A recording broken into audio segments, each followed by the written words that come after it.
সাবেক প্রধানমন্ত্রী ও বাংলাদেশ জাতীয়তাবাদী দল বিএনপির চেয়ারপারসন বেগম খালেদা জিয়া আর নেই। ইন্না লিল্লাহি ওয়া ইন্না ইলাইহি রাজিউন। সোমবার সকাল 6টায় রাজধানীর এভারকেয়ার হাসপাতালে তিনি শেষ নিঃশ্বাস ত্যাগ করেন। মৃত্যু সংবাদটি নিশ্চিত করেছেন বেগম খালেদা জিয়ার ব্যক্তিগত চিকিৎসক ডাক্তার AZM জাহিদ হোসেন। এ সময় হাসপাতালে বেগম খালেদা জিয়ার জ্যেষ্ঠ ছেলে ও বিএনপির ভারপ্রাপ্ত চেয়ারম্যান তারেক রহমান, ছেলের বউ ডাক্তার জুবাইদার রহমান, নাতনি জাইমা রহমান, ছোট ছেলে আরাফাত রহমান কোকোর স্ত্রী শামিলা রহমান সিথি, ছোট ভাই শামীম ইস্কান্দার, ছোট ভাইয়ের স্ত্রী, বড় বোন সেলিনা ইসলাম সহ সকল আত্মীয় স্বজন, বিএনপি মহাসচিব মির্জা ফখরুল ইসলাম আলমগীর, বেগম খালেদা জিয়ার চিকিৎসায় গঠিত মেডিকেল বোর্ডের সকল চিকিৎসকবৃন্দ উপস্থিত ছিলেন। মরহুমা বেগম খালেদা জিয়ার নামাজে জানাজার সময়সূচি পরবর্তীতে জানিয়ে দেওয়া হবে। দেশের রাজনীতিতে আপোষহীন নেত্রী হিসেবে পরিচিত এই বরেণ্য রাজনীতিবিদের মৃত্যুতে জাতি এক অভিভাবককে হারালো। তার মৃত্যুতে দেশের রাজনৈতিক অঙ্গনে নেমে এসেছে শোকের ছায়া। বাংলাদেশের রাজনীতিতে সামরিক শাসন বিরোধী আন্দোলন, গণতন্ত্র পুনরুদ্ধার ও নারী নেতৃত্বের প্রতীক হিসেবে তার ভূমিকা ছিল অনস্বীকার্য। 3 বারের সাবেক এই প্রধানমন্ত্রীর মৃত্যুতে দেশের গণতান্ত্রিক ইতিহাসে একটি যুগের সমাপ্তি ঘটল। মাল্টিমিডিয়া ডেস্ক, আমার দেশ।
বিসমিল্লাহির-রহমানির-রহিম।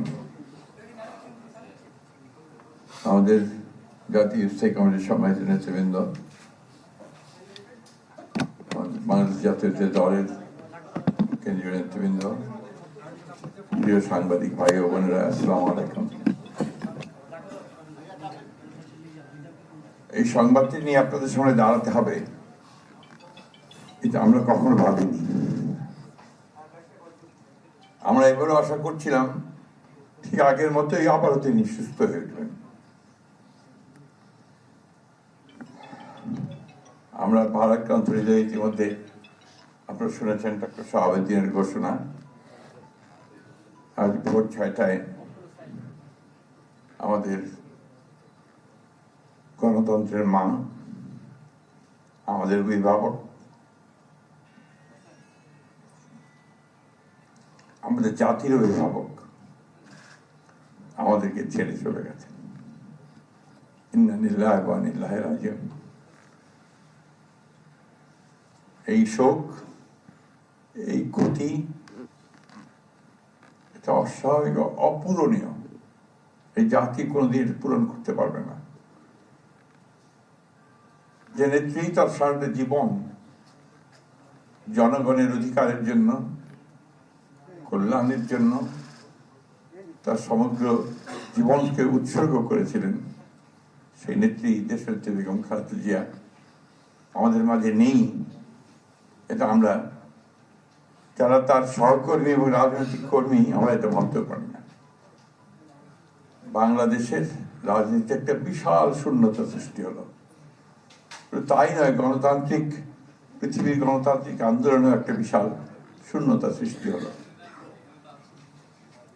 আমরা দলের পক্ষ থেকে আমাদের ভারপ্রাপ্ত চেয়ারম্যানের অনুমতিক্রমে আমরা দলের কিছু কর্মসূচি নিয়েছি। সেই কর্মসূচিগুলো আমাদের দলের সিনিয়র যুব মহাসচিব জনাব রুহুল কবির রিজভী সাহেব আপনাদের সামনে তুলে ধরবেন। সরকারের প্রধান, এই কেয়ারটেকার গভর্নমেন্টের প্রধান প্রফেসর ডক্টর মোহাম্মদ ইউনূস আমাদেরকে ফোন করেছিলেন সাথে সাথে, এবং ইতিমধ্যেই তারা সিদ্ধান্ত নিয়েছেন যে 10টার মধ্যেই তারা একটা স্পেশাল ক্যাবিনেট মিটিং করবেন।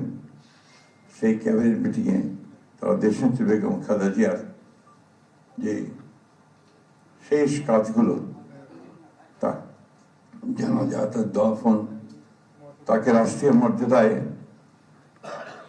দফন করা, তাকে রাষ্ট্রীয় মর্যাদা দেওয়া, এই বিষয়গুলি নিয়ে তারা সকাল 10টার সময় একটা সভা করবেন। এরপরে আমরা পুরো জিনিসটাকে কোঅর্ডিনেট করে আবার সেটা আপনাদের সামনে জানাবো। আমি এখন অনুরোধ করব আমাদের দলের সিনিয়র যুব মহাসচিব জনাব রুহুল কবির রিজভী, তিনি আপনাদের সামনে দলের কর্মসূচিটা জানাবেন। এটা হচ্ছে আপাতত এখনই নেওয়া কর্মসূচি। এরপরে আমাদের একটা স্ট্যান্ডিং কমিটি মিটিং হবে 12:30টার দিকে। সেই মিটিংয়ে আমরা আরো বিস্তারিত কর্মসূচি গ্রহণ করব, আর সরকার যে সমস্ত কর্মসূচিগুলো তার সঙ্গে কোঅর্ডিনেট আমরা করব, এবং সে বিষয়গুলো আমরা আপনাদেরকে পরে জানাবো। ধন্যবাদ। সাধারণ গৃহবধূ থেকে প্রধানমন্ত্রী, গণতন্ত্রের প্রশ্নে রাজপথে আন্দোলন সংগ্রাম, অন্যায্য কারাবরণ, হার না মানা এক আপসহীন মহাকাব্যের প্রধান চরিত্র বেগম খালেদা জিয়া। কেমন ছিল তার শৈশব ও ব্যক্তিগত জীবন? নাবিল জাহাঙ্গীরের প্রতিবেদনে সে প্রশ্নের উত্তর খোঁজার চেষ্টা। যে উন্নয়নের ধারা আমরা সৃষ্টি করেছি, উন্নয়নের ধারাবাহিকতা রক্ষার জন্য আজকে ভোট দিয়ে নির্বাচিত সরকার করতে হবে। খালেদা খানম পুতুল 1945 সালের 15 আগস্ট দিনাজপুর শহরে জন্ম নেয়া এই সাধারণ মানুষটি কর্মগুণে নিজেকে প্রতিষ্ঠিত করেছেন অনন্য এক শ্রদ্ধার আসনে। সময়ের সাথে রাজপথের আন্দোলন সংগ্রামের মধ্য দিয়ে হয়ে উঠেছেন গণমানুষের নেত্রী। তিনি তিনবারের প্রধানমন্ত্রী। সমস্ত রাজনৈতিক দলগুলো অদূর ভবিষ্যতে পরবর্তী সংসদ নির্বাচনে অংশগ্রহণ করতে পারবে। খালেদা জিয়ার বাবা ইস্কান্দার মজুমদার, মা বেগম তৈয়বা মজুমদার, 3 বোন এবং 2 ভাইয়ের মধ্যে তিনি তৃতীয়। পিতামহ হাজী সালামত আলী, মাতামহ জলপাইগুড়ির তোয়াবুর রহমান। তাদের আদিনিবাস ফেনী ফুলগাজীর শ্রীপুর গ্রামের মজুমদার বাড়ি। যে দেশের লোকের অবস্থা যতদিন পরিবর্তন করে ততদিন আমিও নিজে অত বিলাসিতা পছন্দ করি না আর কি। আমার ছেলেদেরও কোনো সময় কোনো বেশি কাপড় চোপড় সে পছন্দ করতো না। আমরা সবসময় রেশনের চালই খাই। বাবা ইস্কান্দার মজুমদার ছিলেন একজন ব্যবসায়ী। 1984 সালের 15 নভেম্বর মৃত্যুবরণ করেন ইস্কান্দার মজুমদার। বেগম খালেদা জিয়ার মা বেগম তৈয়বা মজুমদার ছিলেন একান্তভাবে একজন গৃহিণী। ছোট ভাই সাইদ ইস্কান্দার 2001 সালে বিএনপি থেকে ফেনী 1 আসনে সংসদ সদস্য নির্বাচিত হন। খালেদা খানম পুতুল 5 বছর বয়সে দিনাজপুরের মিশন স্কুলে ভর্তি হন। 1960 সালে matriculation Dinajpur government high school থেকে। 1960 সালের আগস্ট মাসে তখনকার সেনাবাহিনীর ক্যাপ্টেন জিয়াউর রহমানের সাথে বিবাহ বন্ধনে আবদ্ধ হন। এরপর থেকে তিনি খালেদা জিয়া বা বেগম খালেদা জিয়া নামে পরিচিতি লাভ করেন। এখানকার উদ্যোক্তাদের বাংলাদেশে বিনিয়োগে উদ্বুদ্ধ করতে হবে। আমাদের উদার ও প্রতিযোগিতামূলক বিনিয়োগ নীতি সম্পর্কে তাদের জানাতে হবে। তাদের সাথে দেশে যৌথ বিনিয়োগের উদ্যোগও আপনারা নিতে পারেন। রাজনীতিতে আসার আগ পর্যন্ত বেগম জিয়া একজন সাধারণ গৃহবধূর জীবনযাপন করেছেন। মূলত 2 সন্তানকে লালন পালন ও ঘরের কাজ করেই সময় কাটাতেন। জিয়াউর রহমান বাংলাদেশের রাষ্ট্রপতি থাকাকালীনও রাজনীতিতে বেগম জিয়ার উপস্থিতি ছিল না। পে স্লিপ যা আসতো আর কি 2200 বোধহয় উনি 10% আবার দিয়ে দিতেন। তো তার মধ্যে থেকে আমাকে সে 2000 টাকা দিত, ওর মধ্যেই আমার সংসার চালাতে হতো। তবে রাষ্ট্রপতি জিয়াউর রহমানের মৃত্যুর পর বিএনপির নেতাকর্মীদের দাবির মুখে রাজনীতিতে পা রাখেন বেগম খালেদা জিয়া। স্বৈরাচার এরশাদ বিরোধী আন্দোলনে গণতন্ত্রের পক্ষে আপসহীন নেতৃত্বের মধ্য দিয়ে দেশ ও জাতির ইতিহাসে গুরুত্বপূর্ণ স্থান দখল করে নেন, হয়ে ওঠেন আপসহীন নেত্রী। দিন শেষে তিনিও মা। স্বামীর অবর্তমানে একা দায়িত্ব নিয়ে বড় করেছেন দুই ছেলেকে। 11-11 সময় অশ্রুসিক্ত নয়নে বিদেশে পাঠাতে বাধ্য হন মঈনুদ্দিন ফখরুদ্দিন সরকারের নির্যাতনের শিকার বড় ছেলে তারেক রহমানকে। 2015 সালে শেষ বিদায় জানাতে হয় ছোট ছেলে আরাফাত রহমান কোকোকে। দর্শক, এই মুহূর্তে পাওয়া খবরে আমরা জানতে পেরেছি বিএনপি চেয়ারপারসন বেগম খালেদা জিয়া আর নেই।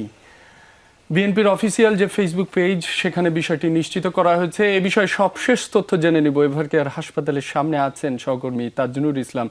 তাজনুর, আপনার কাছে সবশেষ কি তথ্য রয়েছে আমাদের জানাবেন। রবি, আজ 30 ডিসেম্বর ঠিক সকালবেলাতে দাঁড়িয়ে এই দুঃসংবাদটি বলতে হচ্ছে, যেই সংবাদটি আসলে কোনো গণমাধ্যম কর্মী আসলে এতদিন ধরে বিভিন্ন সময় নানা রকম খবর এসেছে নানা মাধ্যমে, কিন্তু সেই খবরটি শেষমেশ আজ বলা লাগছে।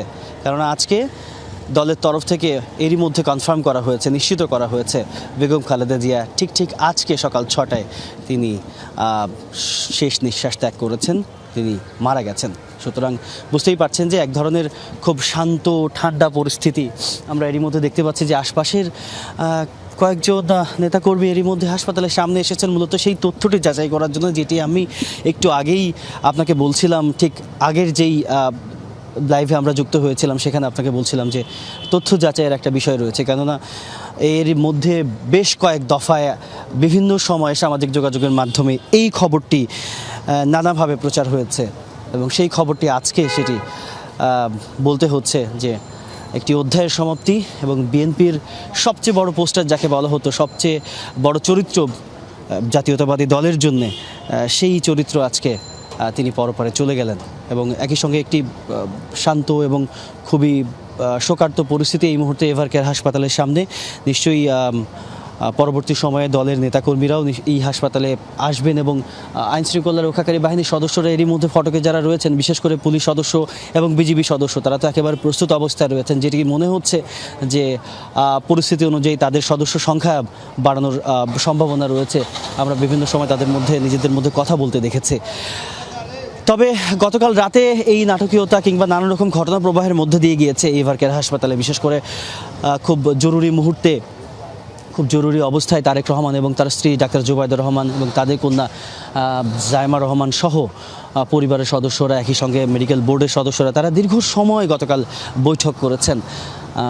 তারা এই ব্যাপারটি, অর্থাৎ খালেদা জিয়ার যে চিকিৎসা যাত্রা, এই যে লম্বা সময় ধরে, 1 মাসেরও বেশি সময় ধরে, অর্থাৎ 23 নভেম্বর তিনি হাসপাতালে ভর্তি হয়েছিলেন, 23 ডিসেম্বর গিয়েছে 1 মাস, তারপরে আজ 30 ডিসেম্বর, অর্থাৎ এই 37 দিনের কিংবা সেই 37-38 দিনের যে চিকিৎসা যাত্রা, এই সময়টির মধ্যে দিয়ে নানান রকম ঘটনা ঘটেছে এই এভারকেয়ার হাসপাতালে।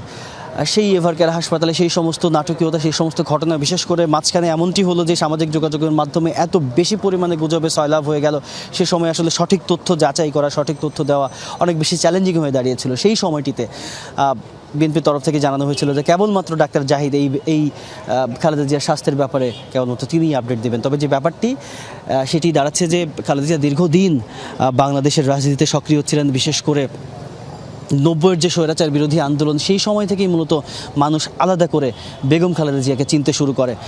যেমনটি বলা হয়, বিশেষ করে প্রবীণ রাজনীতিবিদ যারা সেই সময় খালেদা জিয়ার রাজনীতির সঙ্গে যুক্ত থেকেছেন, তার কাছাকাছি যাওয়ার সুযোগ পেয়েছেন কিংবা তার সঙ্গে রাজনীতি করার সুযোগ পেয়েছেন, বিভিন্ন সময়ে আমরা সেই সমস্ত প্রবীণ রাজনীতিবিদদের কাছ থেকে শুনেছি যে পল্টন ময়দানে স্বৈরাচার বিরোধী আন্দোলনে সেই সময় খালেদা জিয়া একটা আলাদা চরিত্র হয়ে উঠেছিল, পুরো বাংলাদেশের একটা চরিত্র। সেই চরিত্র পরবর্তী সময় 1991 সালে প্রথমবারের মতো